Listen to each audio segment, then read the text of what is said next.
Bonjour à tous. Bonjour, on va attendre quelques instants que les dernières personnes qui veulent se connecter puissent se connecter et on va pouvoir démarrer.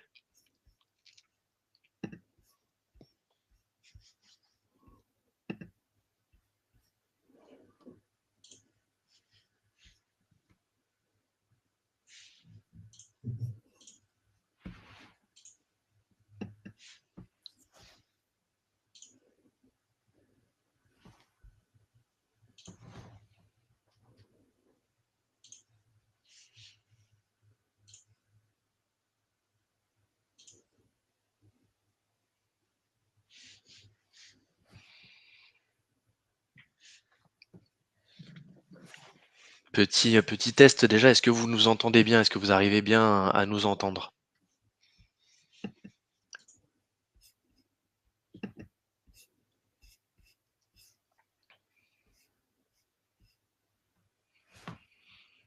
Parfait. Excellent. Merci pour les réponses dans le chat. Bonjour Charlène, bonjour à tous. Bonjour Manon. Allez, on attend encore 30 petites secondes. Je vois qu'il y a encore des gens qui se connectent. Bienvenue à tous. Et on va pouvoir démarrer. On sera ensemble pour une petite heure ensemble pour discuter growth marketing dans le secteur de l'éducation. J'espère que vous êtes prêts, que vous êtes bien installés. Vous avez un petit café et on va pouvoir démarrer ensemble.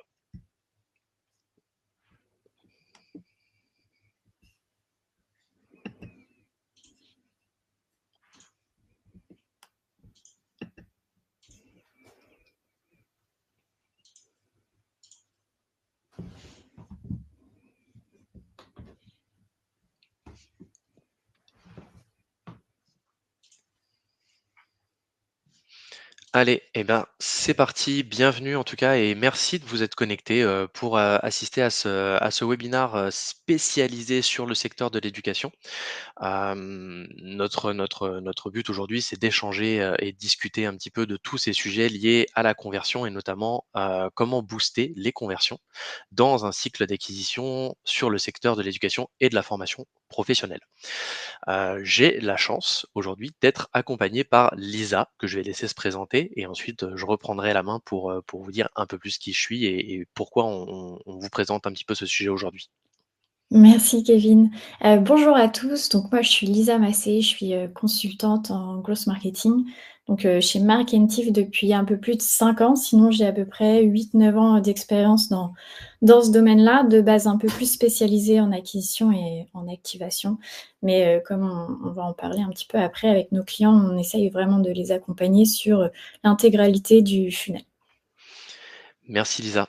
Et du coup, moi, Kevin, enchanté. Je suis team manager chez Mark sur l'une des deux BU qu'on va vous présenter juste un petit peu après, qui est la BU Growth Marketing. J'accompagne aujourd'hui nos clients et nos consultants sur la dimension globale stratégique de l'acquisition, de l'activation et en gros tous les leviers qui permettent à nos clients de générer de la croissance au travers du web marketing. Notre prisme aujourd'hui, c'est celui de l'éducation et surtout une approche qui est celle du double A triple R ou AA RRR ou A. Non, je rigole, personne ne dit jamais ça. Personne ne l'appelle comme ça. Mais en tout cas, voilà, le principe, c'est de vous présenter une méthodologie qu'on utilise aujourd'hui chez Marketive pour aborder ces sujets d'acquisition et de growth marketing au travers du prisme de l'éducation.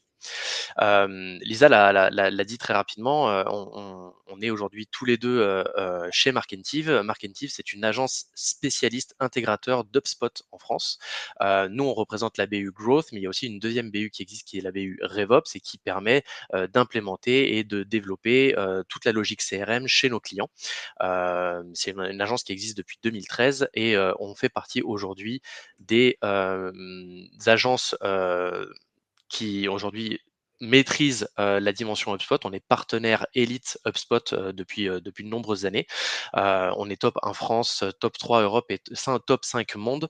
Et on a une véritable aujourd'hui expertise sur ce sujet auprès d'HubSpot et auprès d'un certain nombre d'autres solutions qu'on intègre chez nos clients. Euh, cette expertise, elle est vérifiée et elle est accréditée par tout un tas d'accréditations et de certifications qu'on possède aujourd'hui chez Markentive. On est en capacité d'accompagner des clients sur tout un tas de secteurs différents dans la mise en place de leur CRM, l'implémentation, la création, mais aussi pour le coup le déploiement ou la migration de CRM. Et aussi pour le coup la mise en place d'un certain nombre de hubs et de plateformes, que ce soit avec des solutions tierces, sur lesquelles on est en capacité aujourd'hui de relier, le CRM à tout un tas d'autres logiciels. Je pense à des ERP, notamment et cetera. Et on va être aussi en capacité d'implémenter toutes les briques d'HubSpot, que ce soit de la partie, website à la partie, marketing hub ou même, sur la partie sales, pour un très grand nombre de nos clients.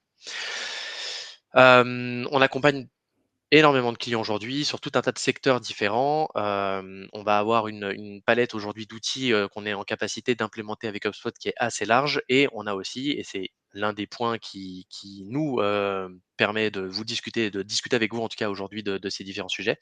On a tout un tas d'aujourd'hui de références et de clients et qu'on a déjà accompagnés sur le secteur de l'éducation. Peut-être que certains sont avec nous aujourd'hui et on les salue évidemment.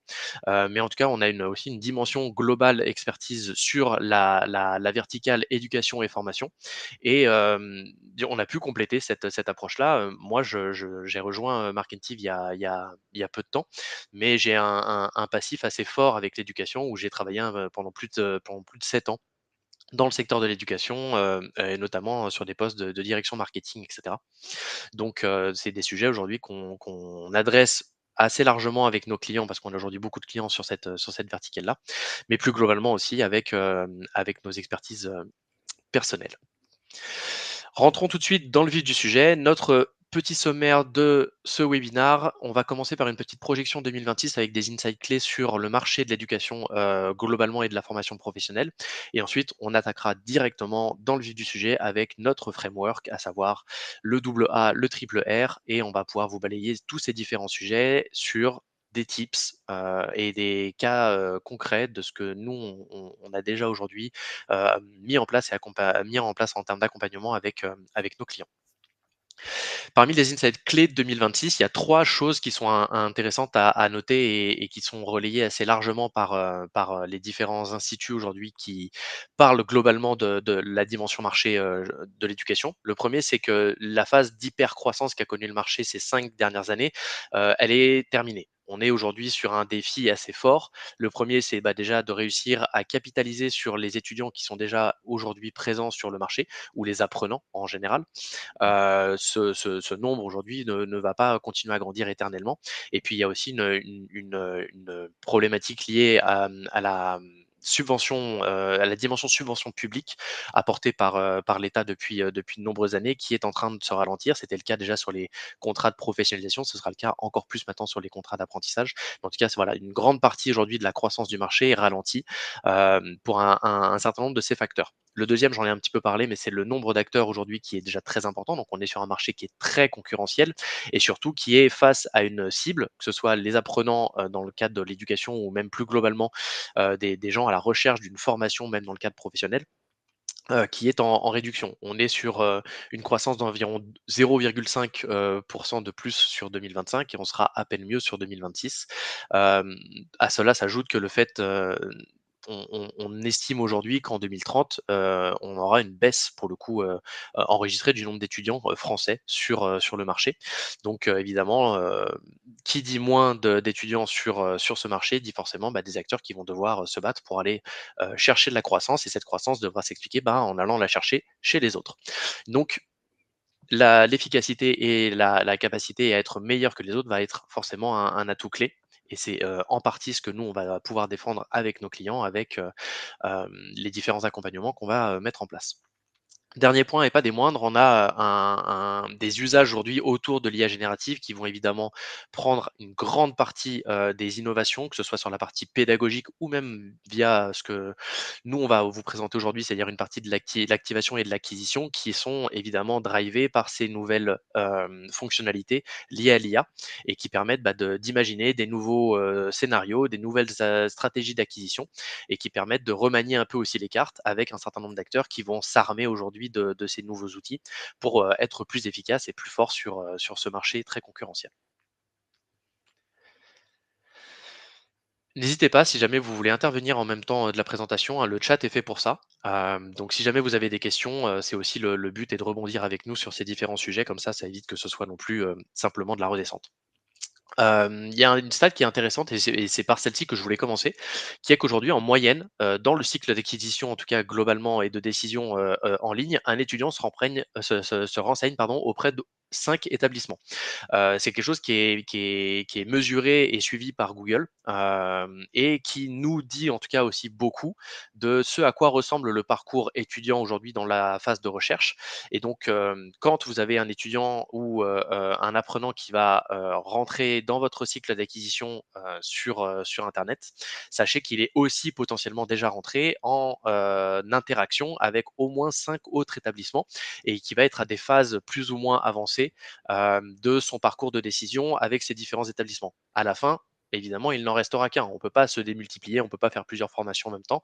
Donc, le choix et la décision va forcément être en lien avec tout un tas de caractéristiques qui sont très importantes et c'est une partie de ces choses-là qu'on va pouvoir vous présenter et discuter au cours de ce webinaire pour vous montrer à quelles étapes aujourd'hui c'est important d'être bien présent et de pousser les bonnes informations au bon moment à la bonne personne. Parmi ces différents sujets qu'on vous a présentés et donc évidemment ce marché ultra concurrentiel qui va devoir évoluer, on a aussi cette diversification de l'offre aujourd'hui qui est proposée et que pour pouvoir performer sur un marché concurrentiel et extrêmement tendu, ce qui va être important pour vous dans le cadre de vos messages et de vos mises en avant, ça va être évidemment de vous reposer sur vos facteurs différenciants et ce qui vous permet aujourd'hui d'exister et de montrer que vous êtes une école parmi les autres. Et c'est ces éléments-là, ces USP, qui va être très important de réutiliser dans votre acquisition globale et même acquisition web marketing pour pouvoir faire la différence par rapport aux autres acteurs. Si on revient un petit peu globalement sur ce qu'on s'est dit juste avant, à savoir ce framework que nous on défend chez Marketing et qu'on propose généralement en termes de mise en place stratégique, on va retrouver donc une méthode qui permet au travers du web marketing et du growth marketing en général, d'accélérer la croissance des différentes entités. Il se répartit en 5 pardon, en 5 étapes. 3 étapes autour des 3 A qui sont représentés par pardon, pour les 2 A et 3 R, on a une petite faute dans le titre, mais acquisition et activation pour les 2 A et les 3 R qui sont la rétention, la recommandation et enfin ce qu'on va appeler le revenu. En gros, comment une entreprise aujourd'hui, au travers de ces différentes facettes, va générer du business.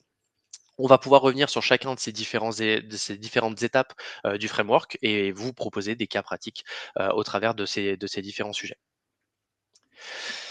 Cette approche aujourd'hui, globalement, elle se représente, pour nous en tout cas, sur 3 grands aspects qui vont permettre aujourd'hui d'avoir 3 avantages concurrentiels qui vont mettre en avant par rapport à d'autres acteurs. Le premier, c'est la croissance. Sur un marché en stagnation, basé aujourd'hui des choix stratégiques global sur, un cycle constant d'analyse et d'itération, c'est un élément qui va être décisionnaire et fondamental sur la génération de croissance que vous allez pouvoir avoir.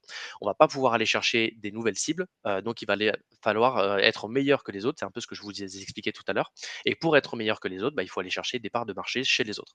Donc cette croissance, elle va passer par l'analyse de votre cycle à vous et aussi l'itération, c'est-à-dire basée à l'image de ce qu'on fait en itération scientifique, vos décisions sur des faits et des choses qui sont actées et fondamentalement mesurées et suivies. Et donc ça, c'est un élément qui est fondamental dans l'approche AA triple R pour faire en sorte d'être performant. On va aussi avoir la notion de rentabilité. Faire de la croissance, c'est bien, mais il faut faire de la croissance qui soit rentable. Pour que cette croissance elle soit rentable, on va mesurer et suivre notamment les taux de conversion pour faire en sorte qu'aux différentes étapes de votre funnel marketing, vous ayez un taux de déperdition qui soit le plus faible possible pour éviter d'avoir à investir de l'argent dans l'acquisition globalement et surtout de pas faire en sorte de ne pas en gagner derrière. Donc ça, pour le coup, la rentabilité, c'est quand même un élément qui est extrêmement important à suivre. Et donc cette notion d'analyse, elle va être vraiment fondamentale tout au long de l'approche, notamment pour correctement analyser, les différentes étapes, du funnel marketing et de pouvoir, faire en sorte de passer justement de ce clic à l'inscription, en ayant aussi une approche, complémentaire, autour de l'acquisition avec l'activation et le nurturing de vos cibles tout au long de leur cycle, global.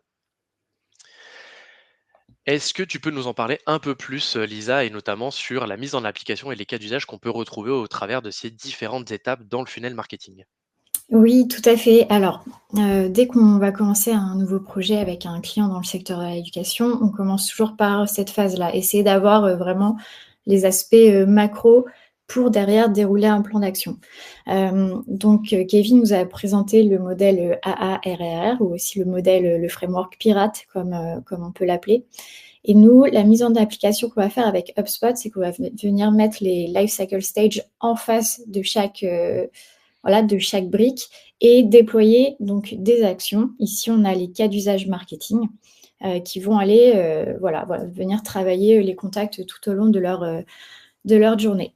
Donc, on va avoir évidemment la base, les événements qui sont offline, donc les JPO, les salons, etc. Les éléments de lead generation, on va en parler un petit peu après. Le lead nurturing, la transmission des leads aux équipes sales, le nurturing des candidats admis et inscrits, qui est une étape très importante pour vraiment garder le lien. En fait, une fois qu'un contact devient candidat, on veut le garder dans notre base et surtout, on veut éviter le churn.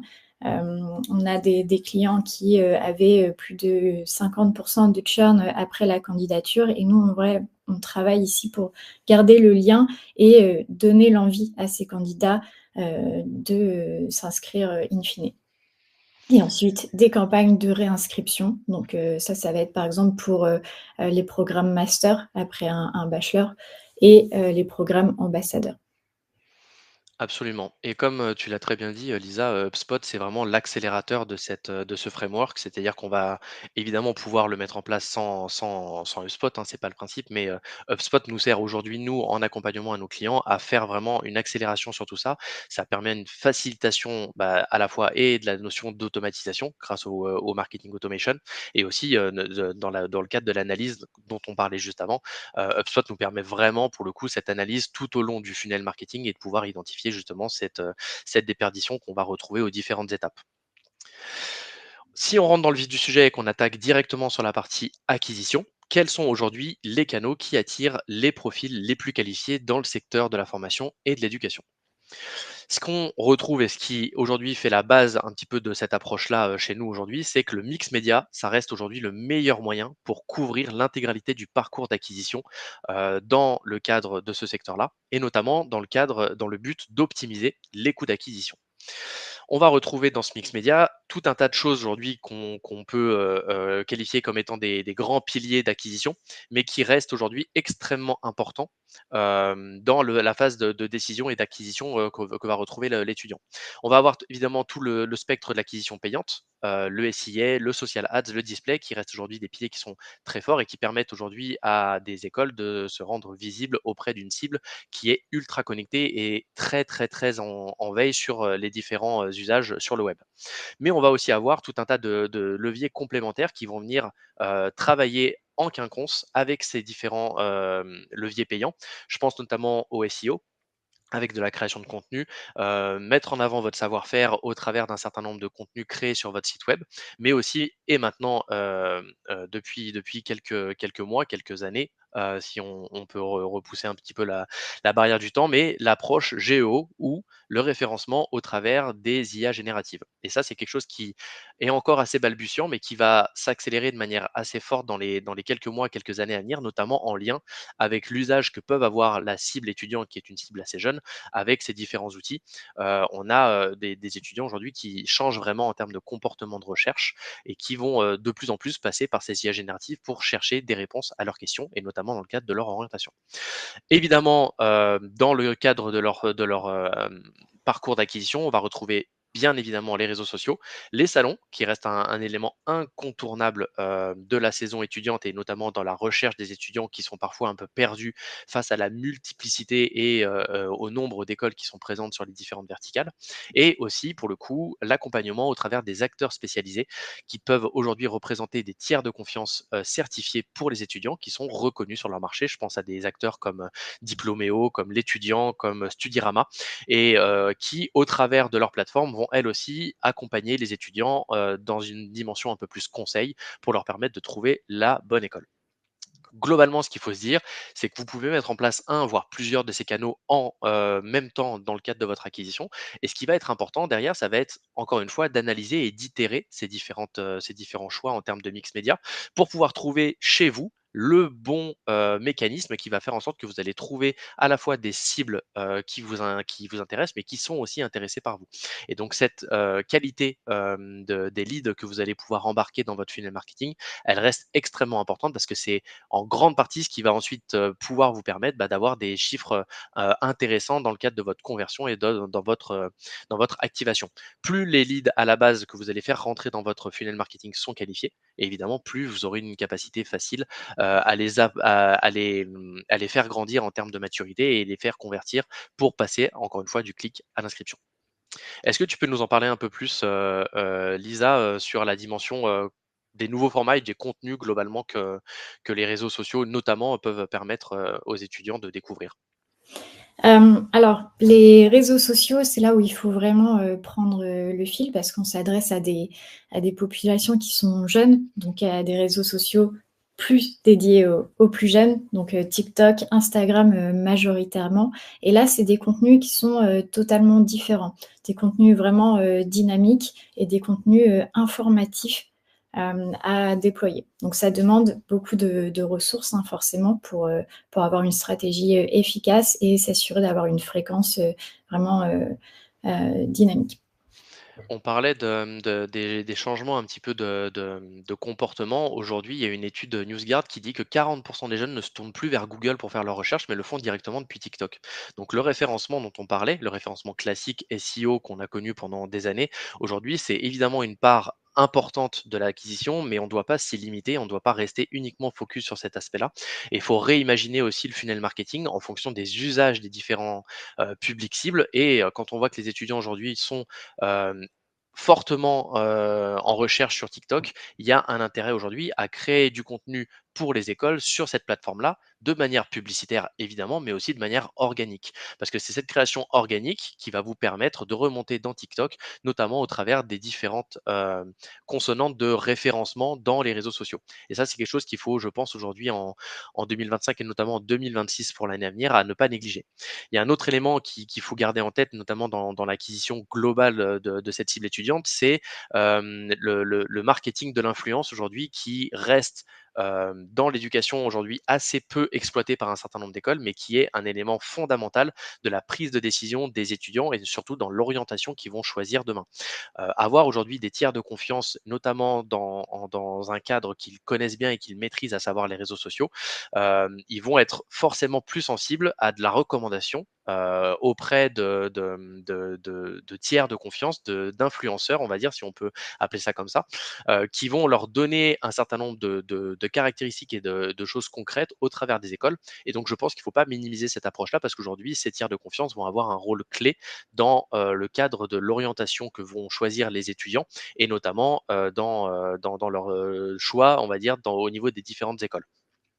Donc, ce qui est important de noter sur ces différents formats, c'est de rester en veille permanente sur ce qui se fait aujourd'hui et de ne pas rester à la traîne et surtout de vraiment tester des nouvelles choses. Tout ne va pas forcément fonctionner avec votre cible, mais en tout cas, c'est important de pouvoir implémenter ces différentes approches et ces différents nouveaux contenus dans le cadre de votre stratégie d'acquisition pour rester, encore une fois, en lien avec vos cibles qui sont, elles, très connectées et très en phase avec ces différents usages. Est-ce qu'on peut parler un petit peu contenu SEO, Lisa, et notamment sur, comment est-ce qu'aujourd'hui on peut utiliser le SEO pour optimiser les coûts d'acquisition, et venir, challenger un peu la dimension paid qu'on va avoir sur les différentes campagnes d'acquisition? Oui, exactement comme tu le disais, les campagnes par exemple, Google Ads, sont toujours un moyen efficace d'attirer de nouveaux visiteurs sur, votre site internet, mais, à des prix, très, très concurrentiels. Donc pour venir, en complémentarité aussi de votre stratégie, SEA, il y a le SEO qui demande forcément beaucoup moins de budget, un peu plus de ressources et là, ce qu'il faut vraiment mettre en place, c'est une stratégie donc sémantique qui va aussi couvrir toute la buyer journey. Donc on va essayer de créer des contenus un peu plus awareness qui va attirer un trafic un peu plus important, mais qui va aussi contribuer à la notoriété de votre école. On va avoir des contenus considération et à partir de ces contenus considération et aussi décision, on va venir intégrer donc ce qu'on appelle des touch points pour pouvoir vraiment transformer ces visiteurs en contact. Donc ça peut être par le biais d'un article de blog qui décrit par exemple un métier qui peut être un débouché de vos formations et derrière télécharger un contenu premium en lien avec voilà cet article métier. Donc ça peut être une fiche métier, ça peut être, voilà l'évolution des salaires, quelles sont les spécialisations à prendre, en 1re et en terminale, pour se préparer à ce métier. Ça peut être voilà tout un ensemble de contenus et on peut venir viser, bah, des lycéens qui ne sont pas encore en phase, par exemple, de candidater, mais vraiment, penser, enfin adopter une vision un peu plus sur le long terme pour déjà, heu, faire partie de leur esprit dès, le niveau de 3e ou de seconde, par exemple. Et aujourd'hui, quand on parle SEO, évidemment, on ne peut pas s'empêcher de parler GEO. Est-ce que tu peux nous en parler un peu plus, notamment sur qu'est-ce qui aujourd'hui permet à un site de commencer à faire son nid sur, les IA génératives en termes de référencement? Alors, il va y avoir plusieurs aspects. Le premier ça va être un aspect, un peu plus, technique. Donc c'est quelque chose qu'on fait déjà en SEO, c'est ce qu'on appelle, la donnée structurée et en fait, là, on va vraiment, travailler un peu plus en profondeur ces données structurées. Donc là, vous avez une capture, à droite, hein, c'est du c'est voilà, un langage vraiment, particulier qui est dans le fond de vos pages pour pouvoir donner toutes les clés à ces plateformes, d'IA donc comme, ChatGPT, Perplexity, Gemini par exemple, pour comprendre vos contenus et les interpréter afin de bien pouvoir les présenter, à ceux qui font des requêtes sur leur, plateforme. Ensuite, il va juste, c'est un grand mot, mais adapter vos contenus. Donc on va pas vraiment faire des, contenus spécifiques pour le SEO, pour le GEO. Le but, c'est de les rendre complémentaires. Ça va être adapter plutôt l'approche dans le contenu, mettre en avant, par exemple, des questions-réponses. Ça, c'est des choses qui sont vraiment appréciées par, ces plateformes-là et voilà, tester aussi en continu la visibilité, de vos pages dans ces moteurs-là et pour ça, il y a des outils qui permettent de savoir, sur, quelles requêtes vous allez, apparaître enfin, quelles requêtes vont être couvertes par, ces plateformes-là et bah, venir optimiser vos contenus et vraiment suivre ces indicateurs. L'approche géo, elle est extrêmement importante et on le met en place aujourd'hui avec pas mal de clients qu'on accompagne sur la dimension SEO. Ce qu'il faut garder en tête, c'est que tout le travail que vous faites aujourd'hui pour le SEO va venir servir la stratégie géo, parce que évidemment les IA vont se baser sur votre site web et aussi ce que propose déjà aujourd'hui votre site web en termes de contenu.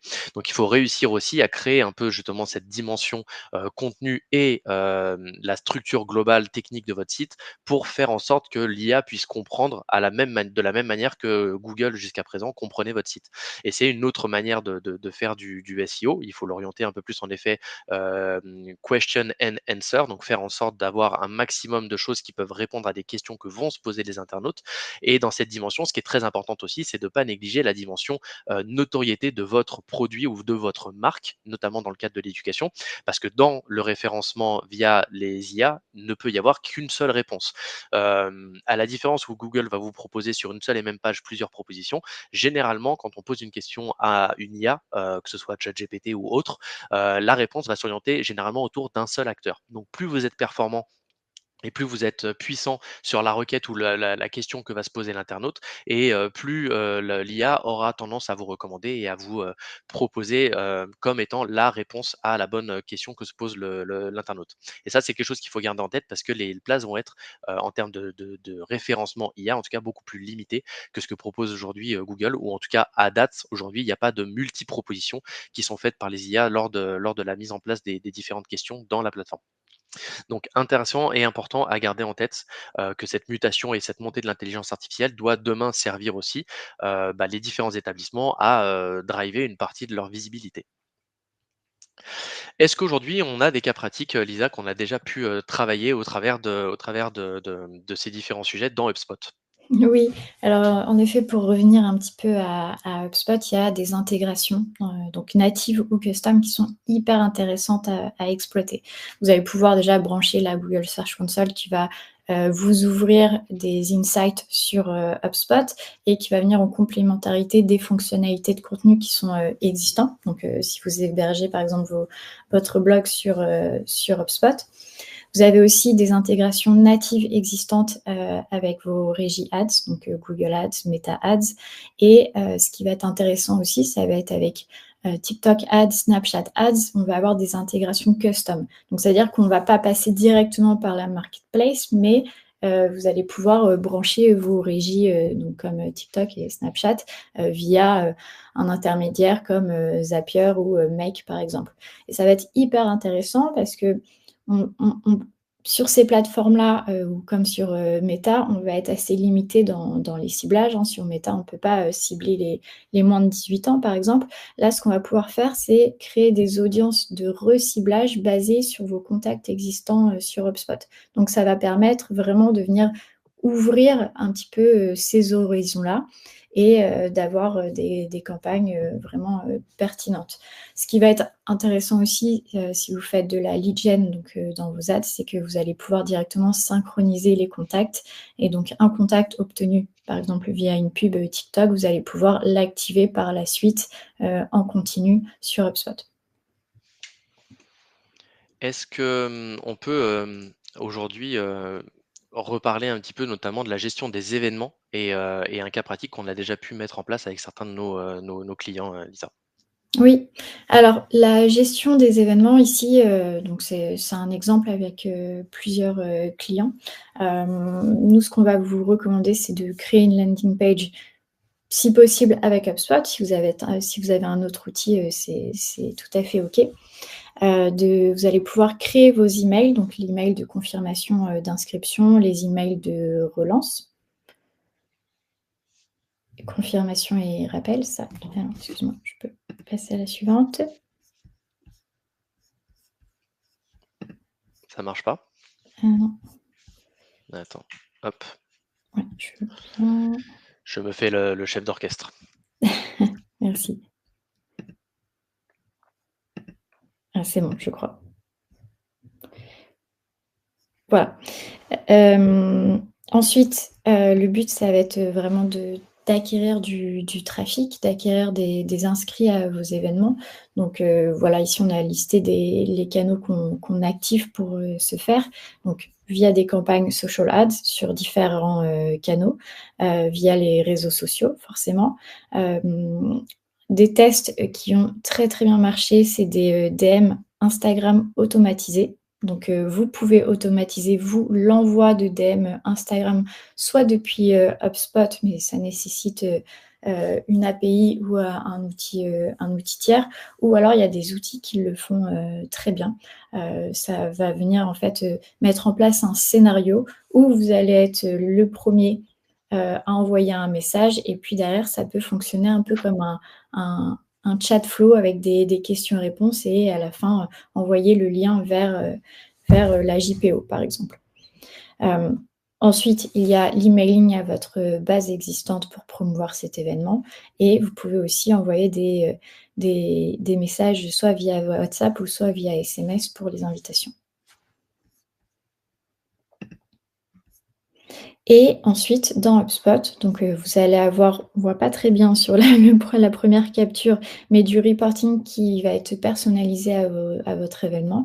Ici, ce qu'on avait fait, c'est on avait mis en place l'objet, événement dans HubSpot. Donc dès qu'on a une nouvelle JPO, on va créer cette fiche-là et on va pouvoir avoir, de la donnée sur le nombre d'inscrits vs le nombre de participants. Donc ça va permettre aussi de segmenter ces contacts-là, de venir mettre en place des scénarios personnalisés par la suite. On va avoir la liste de tous les inscrits, de tous les participants, et derrière, on va avoir des reportings qu'on peut personnaliser pour analyser les performances liées à l'événement. Donc, on va pouvoir savoir si derrière, il y a eu des candidatures, si des candidatures ont mené à des inscriptions, et vraiment analyser la rentabilité liée à cet événement-là. Ce qui reste fondamentalement important ensuite, c'est évidemment l'acquisition quand vous y avez mis autant d'efforts et potentiellement autant d'argent. Ce qui est fondamental dans la suite, c'est de réussir à les garder et notamment à les conserver dans votre tunnel d'acquisition.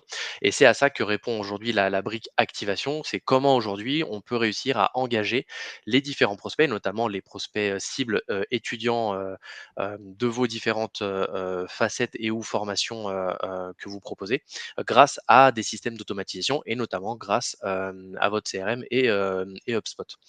L'un des points qu'il faut garder en tête, on a parlé en début de présentation, c'est que l'itération aujourd'hui doit rester un socle sur lequel vous allez baser une grande partie de vos décisions. Le principe, c'est d'itérer, donc de tester, d'itérer et de réitérer à nouveau pour faire en sorte de trouver justement les bonnes manières d'adresser vos différentes cibles. Ça va être de mettre en place tout au long du funnel des éléments qui sont à disposition de vos cibles et que vous allez pouvoir travailler, traquer et analyser pour trouver la bonne manière de le faire. Que ce soit sur les landing pages, que ce soit sur les call to action ou les formulaires, toute cette logique aujourd'hui, vous pouvez l'itérer, mettre en place des tests AB et faire en sorte de pouvoir garder une logique qui soit liée à l'itération globale pour identifier globalement les points qui sont les plus performants dans votre dispositif. On a aussi une logique d'itération créative que vous pouvez mettre en place dans le cadre de votre stratégie d'acquisition qui repose sur le fait de sélectionner plusieurs visuels et de ne garder que ceux qui sont les plus performants dans le cadre de vos campagnes. Ce qui nous amène ensuite à évidemment pouvoir s'appuyer globalement sur toute la data et tout ce que vous allez pouvoir recueillir dans votre CRM pour segmenter la base. Lisa en parlait juste avant. L'un des points aussi qui est extrêmement intéressant et important, c'est que dans le cadre de vos différents scénarios, vous allez pouvoir baser une partie de vos prises de contact et de vos décisions sur les comportements que vont avoir les utilisateurs en lien avec vos contenus. Notamment dans le cadre des scénarios de nurturing, on va pouvoir mettre en place ce qu'on appelle des lead scoring, c'est-à-dire un système de notation qui va prendre en compte le comportement des utilisateurs et qui va lui attribuer une note et qui va pouvoir nous donner une indication sur son niveau de maturité, son niveau de chaleur et pouvoir adapter nos différentes prises de contact et nos différentes prises d'informations tout au long de son cycle en fonction de sa croissance en termes de maturité. Dans ce cadre-là, aujourd'hui, Lisa, est-ce qu'on a, réussi, en tout cas, à accompagner nos clients sur ces différents sujets et notamment, la mise en place de scénarios et de scoring, dans le cadre de campagnes liées, à des cibles éducation? Oui, oui, le scoring, on s'en sert, vraiment, tout le temps. Ça va permettre aussi de prioriser les contacts à contacter, côté commercial. En fait, avec le scoring, si, on revient juste sur la slide, d'avant 2 secondes, ça va permettre aussi de mettre en place des scénarios de dispatch, des prospects, qui ont été, acquéris. Donc, on va pouvoir prioriser les prospects, chauds qui ont un niveau d'engagement, en effet, qui est important, mais aussi un niveau de pertinence en fonction de la donnée qu'on a réussi à collecter via les formulaires, qui va mettre un peu cet instant d'urgence pour, le commercial. Et pour ceux qui sont un petit peu moins chauds, on va venir les travailler soit sur un nurturing un peu plus long, par exemple, on sait que le contact est en classe de première, donc il n'est pas voilà, à contacter absolument tout de suite, mais on va pouvoir le mettre sur un cycle de nurturing un peu plus long terme. En fait, ce scoring, ça va nous aider vraiment à prioriser et adopter les bonnes stratégies en fonction du contact qui est en base. Si on revient à des intégrations qui sont aussi intéressantes dans HubSpot pour, l'activation, donc, on en a, déjà parlé des régies ads et surtout du reciblage qui est vraiment, vraiment, intéressant à exploiter.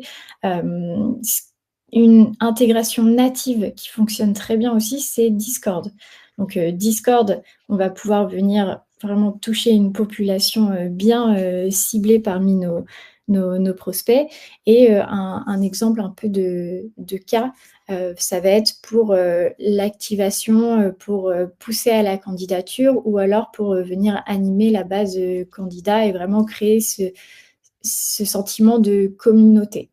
Donc, ce qu'on peut faire avec HubSpot via des workflows, ça va être déclencher l'envoi d'invitations donc à votre channel Discord et puis envoyer aussi des messages régulièrement sur des nouveautés, sur des choses dans les différents salons que vous avez sur Discord. Vous pouvez aussi automatiser l'envoi de courrier papier et vous pouvez aussi intégrer des outils de téléphonie comme AirCall. En fait, on a dans HubSpot aussi la possibilité de justement, pouvoir utiliser toutes ces différentes facettes pour, travailler les différentes cibles que vous allez avoir dans le cadre de l'acquisition et notamment de l'activation, de nos cibles, notamment dans l'éducation. On va avoir évidemment des étudiants, des publics jeunes, mais on peut aussi avoir des cibles qui peuvent être des cibles prescripteurs et ces cibles prescripteurs, c'est les parents et donc forcément, on va avoir aussi d'autres moyens et d'autres méthodes pour pouvoir, travailler ces cibles-là et participer, au cycle global de la conversion et encore une fois de mettre en place les choses, à destination des bonnes personnes avec les bons leviers pour, être en sorte d'être cohérent par rapport à notre manière de communiquer à ces différentes cibles. Hem, on avait un cas pratique, qu'on voulait vous mettre en avant sur une modélisation notamment d'un scénario, multicanal de nurturing au travers des différents sujets. Est-ce que tu peux nous le présenter, Lisa? Oui, exactement. Là, c'est la modélisation donc d'un scénario, d'activation, sur la base du déclenchement. Le contact est un prospect chaud, soit parce que, il est à, par exemple, plus de 90 points en scoring ou soit parce qu'on a le niveau, suffisant d'information pour, le qualifier comme prospect chaud et ensuite, en fonction de la segmentation, est-ce que c'est un lycéen? Est-ce que c'est un parent? Est-ce que c'est déjà quelqu'un qui est en bac+3 et là, on va plus l'adresser avec des masters, par exemple, on va pouvoir définir des parcours vraiment personnalisés. Donc, par exemple, envoyer un mail en première étape, même si on sait que, par exemple, les lycéens, c'est pas l'outil qu'ils utilisent le plus, mais on va pouvoir, dès l'étape 2, automatiser l'envoi d'un DM Instagram dans le but, de lui pousser, la candidature ou alors des contenus vraiment, décision heu, qui permettent derrière de voilà, de le qualifier et de le mettre dans ce tunnel de candidature. Donc le but, c'est vraiment de personnaliser au maximum ses parcours en fonction de la segmentation. Donc c'est pour ça que c'est très, très important d'avoir, une stratégie de formulaire qui soit optimisée parce qu'on a besoin de ces informations-là pour personnaliser, au maximum, que ce soit les contenus, mais aussi les parcours. Ce qui nous permet ensuite de pouvoir travailler notamment cette partie rétention. On en a parlé un petit peu tout à l'heure, les taux d'abandon aujourd'hui, c'est un élément qui est fondamental dans l'approche, globale, du framework qu'on vous a présenté et notamment parce que, et notamment dans le cadre de l'éducation, on a des cibles qui sont extrêmement volatiles et qui peuvent aujourd'hui changer d'avis, assez rapidement et notamment dans la prise de décision, on sait aussi que c'est une cible qui va avoir tendance parfois à se décider un peu à la dernière minute. Donc ça va être la somme de toutes les choses que vous allez mettre en place avant, qui va potentiellement conduire à la prise de décision ou en tout cas qui va, sécuriser le parcours que va suivre, l'étudiant ou le jeune, dans sa prise de décision. Donc cette approche, rétention, recommandation et enfin on parlera de la dimension revenu reste aussi un élément à travailler pour renforcer sa présence et surtout sécuriser l'intention d'inscription des différents parcours dont on a parlé juste avant. Si on parle un peu plus de la partie rétention des candidats, pour pouvoir comprendre aujourd'hui ce qui retient les prospects dans le funnel d'acquisition, il faut aussi déjà, dans un premier temps, comprendre pourquoi est-ce qu'ils vous quittent. Nous, parmi les choses qu'on recommande dans cette approche-là, c'est déjà de mettre en place globalement des questionnaires, que ce soit au travers des questionnaires de vos différents prospects, que ce soit au travers des étudiants qui sont déjà chez vous ou même ceux qui ont déjà quitté l'école. Cette notion d'information, elle va être extrêmement importante pour pouvoir comprendre et savoir quels ont été les facteurs qui ont été décisionnaires, qui ont été vraiment importants pour eux dans le cadre de leur prise de décision. Pourquoi est-ce qu'ils ont choisi votre centre, votre école par rapport à une autre, et pour pouvoir ensuite utiliser ces différents arguments dans vos différentes communications, que ce soit dans le cadre de l'activation ou dans le cadre même de l'acquisition. Donc c'est encore une fois comprendre un peu mieux qui sont vos cibles, qui sont vos différents étudiants cibles, et de pouvoir participer à améliorer les 2 premières briques, à savoir l'activation et l'acquisition, pour sécuriser un maximum de parcours. Globalement aussi, ce qui va être important de garder en tête, c'est que aujourd'hui, dans le cycle étudiant global, il y a un élément dont on a parlé un petit peu tout à l'heure qui est très important, qui est celui de la recommandation.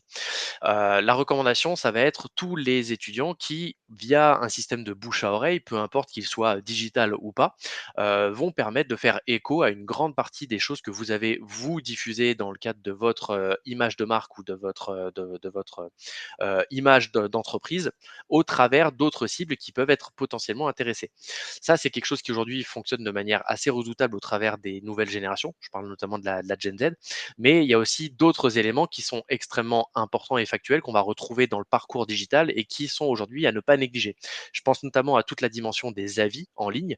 C'est quelque chose qui vient plutôt globalement d'une dimension un peu e-commerce, mais qui fonctionne extrêmement bien dans un funnel en tout cas d'acquisition marketing en lien avec la dimension Hem, éducation et formation, parce qu'aujourd'hui, les gens qui vont être, en recherche de ces différents sujets, vont se baser aussi en grande partie sur ce que vont dire, les gens qui ont déjà fait cette formation.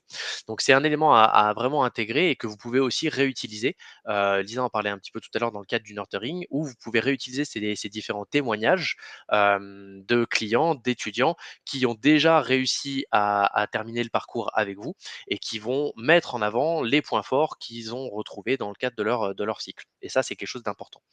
Dans le cadre un peu plus de la dimension éducation, ce qui va nous intéresser derrière, c'est évidemment aussi de mettre en place un programme global d'ambassadeurs de l'école ou du centre pour ne pas aujourd'hui se satisfaire uniquement des logiques classiques d'acquisition qu'on va retrouver. Cet ambassadeur, il doit être mis en avant, il doit être, on va dire, poussé par l'école pour être vraiment, pour le coup, une personne qui va être, un premier point de contact ou un premier point de réassurance pour les étudiants qui seraient en recherche, de tel ou tel programme ou telle formation. Ça, le principe, ça va être vraiment évidemment de mettre en avant leurs témoignages, de les contextualiser et de les créer pour faire en sorte qu'ils viennent servir votre cause globale, que ce soit, sur la partie dimension acquisition ou même sur l'activation, comme on l'a dit, au travers des différents scénarios que vous allez pouvoir mettre en place. Enfin, dernier point et ensuite on pourra passer à une dimension un peu plus, questions-réponses si jamais, vous souhaitez, échanger avec nous. Ne pas garder la dimension revenu comme une fin en soi. C'est évidemment un point qui est central parce que tout ce qu'on va mettre en place, c'est pour servir la dimension performance et notamment la dimension business, de votre structure. Mais ce qui va être aussi important, ça va être d'analyser globalement tous les facteurs qui vont être ralentissants dans la prise de décision et qui vont plomber votre rentabilité. Faire du chiffre d'affaires, c'est bien, mais il faut aussi comprendre comment vous l'avez réalisé celui-ci. Et on sait qu'aujourd'hui, dans les logiques globales de la dimension éducation et formation, les modèles financiers ne sont pas forcément les mêmes.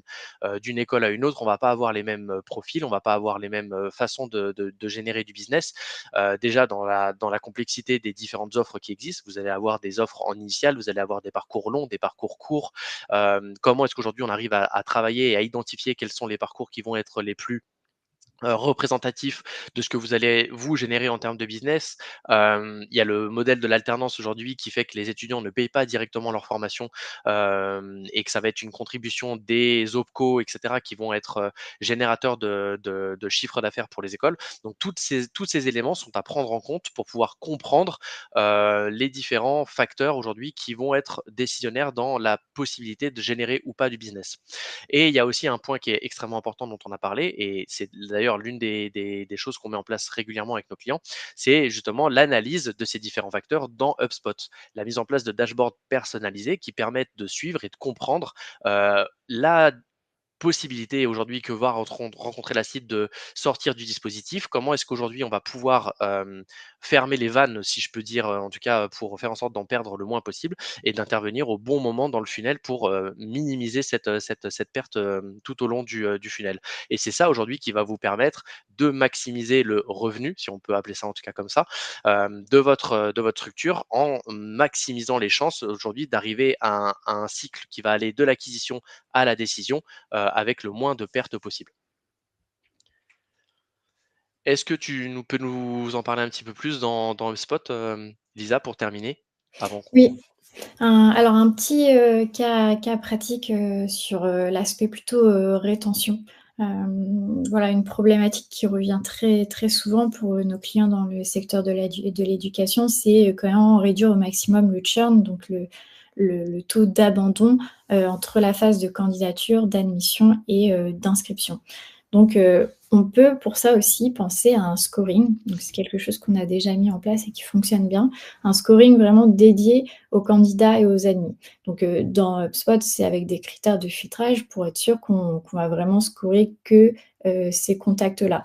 On va avoir un scoring prospect, comme on a vu un peu plus, tôt dans la présentation, et un scoring candidat et admis qui va permettre vraiment d'identifier, les désengagements de ces contacts-là et puis derrière déclencher des séquences soit automatisées ou des tâches d'appel pour les commerciaux ou voilà des DM sur Instagram comme on l'a déjà vu en fonction des canaux et des actions qui fonctionnent pour vos cibles. Et donc au travers de tout ça, ce qui va évidemment nous intéresser, pour pouvoir mesurer les différentes étapes, c'est d'implémenter une logique pour le coup de suivi de la performance avec des KPI qui soient précis et fiables, et qui vont permettre, de suivre justement l'intégralité de ce framework pas à pas pour, identifier à quelles étapes aujourd'hui vous avez un travail à faire, auprès de vos cibles pour, maximiser vos efforts.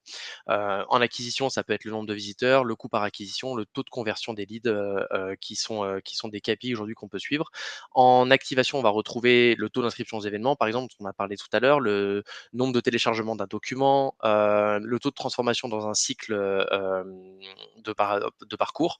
On parlait tout à l'heure, hein, de la life cycle stage, et donc bah, dans HubSpot, ça va être de mesurer le nombre de passages de MQL, donc Marketing Qualified Lead, à ceux qui vont être prêts et suffisamment matures pour être contactés par un service admission ou un service commercial. Donc qui vont être identifiés comme des SQL, Sales Qualified Lead. Donc ça, c'est des indicateurs pertinents pour mesurer notamment la performance de votre dispositif d'activation. Pour la rétention, ça va être forcément le taux de rétention des utilisateurs, le taux de churn, on en a parlé justement juste avant, donc taux d'attrition, qui va donc représenter le nombre de personnes qui vont sortir en tout cas de vos différents dispositifs, et donc sur lesquels il va falloir travailler pour éviter d'avoir une déperdition trop importante entre le nombre de personnes qui se sont inscrites à la base et le nombre de personnes que vous allez finalement retrouver en formation à la fin. Enfin, donc ça peut être aussi le nombre de moyens d'interaction avec vos points de contact qui peuvent être intéressants, donc notamment pour identifier si vous êtes sur des parcours et des cycles qui peuvent être plus ou moins longs, et donc parfois aussi de réduire le nombre d'étapes pour éviter justement d'avoir cette perdition qui soit trop importante. Un peu comme si on était en e-commerce en train d'analyser le funnel et le panier, la mise au panier un business e-commerce, bah, ça fonctionne de la même manière avec, avec le niveau de rétention. On va avoir donc là, pour la recommandation, le nombre d'étudiants ou d'apprenants qui sont qui ont recommandé pardon, les produits ou les services via un programme d'avis. Ça peut être aussi le taux de conversion des utilisateurs issus de la recommandation et on peut retrouver aussi, notamment dans la recommandation, le nombre de personnes qui ont finalement déposé un témoignage aussi. Et ça, c'est important dans le cadre des campagnes, notamment d'ambassadeurs. Enfin, sur le revenu, ça va être le CAC qui est vraiment pour le coup l'indicateur de référence, à savoir le coût réel d'acquisition par candidat. Le principe, c'est de savoir combien vous avez dû dépenser d'un point de vue marketing pour finalement convertir une personne qui est finalement devenue un réel candidat au sein de votre structure et pas simplement un inscrit qui finalement ensuite s'est désengagé ou désisté avant l'entrée en formation. On va aussi avoir globalement des coûts par acquisition qui vont se répartir en fonction aussi de la typologie de candidats que vous avez généré. On a parlé tout à l'heure un petit peu des cycles courts et des cycles longs. Forcément, il faudra réussir à utiliser cette donnée-là pour pouvoir avoir un calcul qui soit le plus proche possible de ce qui est représentatif de votre life cycle stage tout au long de vos différentes actions. Voilà pour ces différents sujets au travers du framework qu'on vous a proposé. Évidemment, si vous voulez en savoir plus, il y a tout un tas de ressources qu'on met à disposition et qui peuvent être récupérées depuis notre site web. On est aussi évidemment avec l'équipe Markentive à votre disposition, que ce soit moi, que ce soit Lisa ou d'autres personnes chez Markentive pour vous aider, vous accompagner sur ces différents sujets. Et vu qu'on a quelques 5 petites minutes d'avance sur le temps estimé, on a réussi à respecter la montre avec Lisa. On peut aussi répondre, si vous en avez, à vos questions dans le chat. Sinon, si ce n'est pas le cas, sachez qu'on vous souhaite en tout cas une bonne journée. On vous remercie d'avoir été présent avec nous et on vous dit à bientôt. Donc n'hésitez pas si vous avez des questions pour les quelques minutes qui restent. Et sinon, à très bientôt.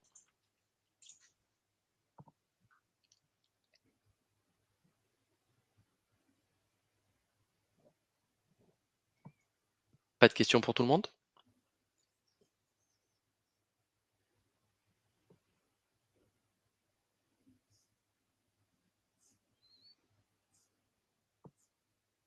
Super. Merci Bastien. Merci à tous. Merci Antoine, merci Hervé.